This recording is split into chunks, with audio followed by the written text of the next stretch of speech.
Hey everyone, and welcome. So let's talk about a question that every single DIYer has had when they're staring at an old floor.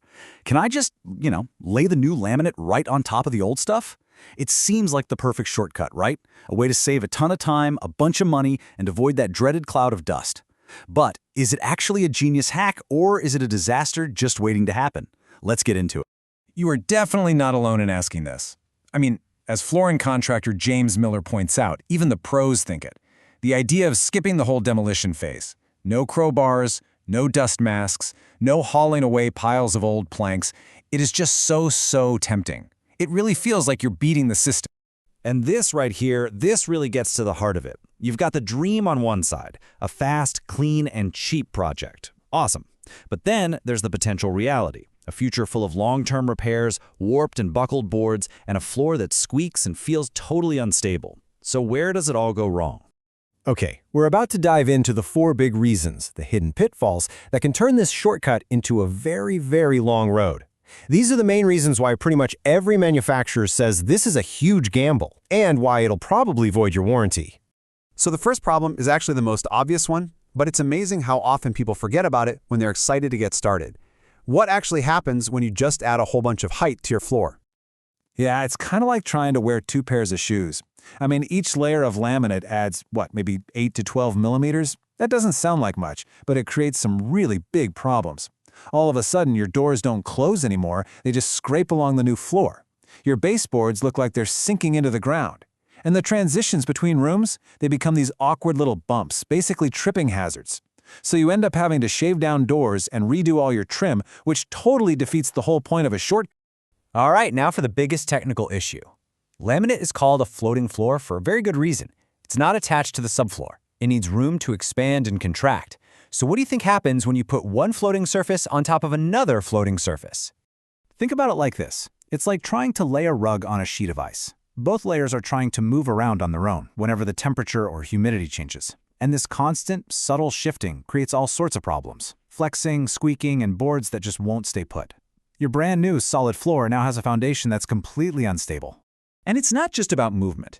There's another hidden enemy lurking between those planks, and that enemy is moisture. See, every floor needs to breathe a little. But what happens when you completely seal it off under another layer? Well, you're pretty much bottling up humidity. Any moisture coming up from the subfloor gets trapped between these 2 layers that can't breathe. And with nowhere to go, that moisture can make the planks warp and buckle.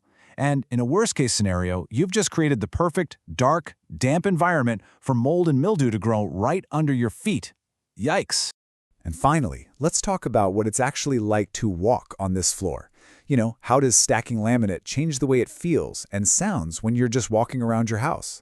It creates this little air gap between the 2 layers, and that gap acts like an echo chamber. Every single footstep gets amplified, making the floor sound cheap and hollow. It's like you're walking on a drum. Plus, it can give it this weird, springy, unstable feeling, which takes away that solid, dependable quality you really want in a new floor. Okay, so after all of those warnings, you might be wondering, are there any situations where this isn't a total disaster? Well, yes, but they are very rare. It might be possible, but the conditions have to be absolutely perfect. Here are the golden rules, and trust me, these are non-negotiable. First, the old laminate can't be a floating floor. It has to be the kind that was fully glued down, and it needs to feel as solid as concrete. Second, that surface has to be perfectly flat. No dips, no bumps, nothing. And third, you can't add a thick, cushy underlayment. The most you can use is a super thin vapor barrier. So, if you've managed to check off all those boxes and you are still determined to give it a shot, you have to be so careful. This is not a slop it down and go kind of job. Precision here is everything. The process takes 5 critical steps. You have to inspect and repair that old floor until it is absolutely flawless. Then you clean and level it like crazy. If you use an underlayment, it has to be razor thin. When you install, you want to lay the new planks perpendicular to the old ones to spread the weight, and you have to leave a 1/4-inch expansion gap around the edges. And even then, you'll still have to deal with trimming your doors and reinstalling all the baseboards. Honestly, after hearing all of that, you're probably thinking to yourself, there has to be a better way. And you would be absolutely right. Let's look at the smarter, safer alternatives, the stuff that the pros would choose every single time. This chart really breaks it down nicely. The best choice, hands down, is just to remove the old floor. Yeah, it's more work, but the result will last for decades. If your subfloor is in really rough shape, adding a new layer of plywood is a fantastic option.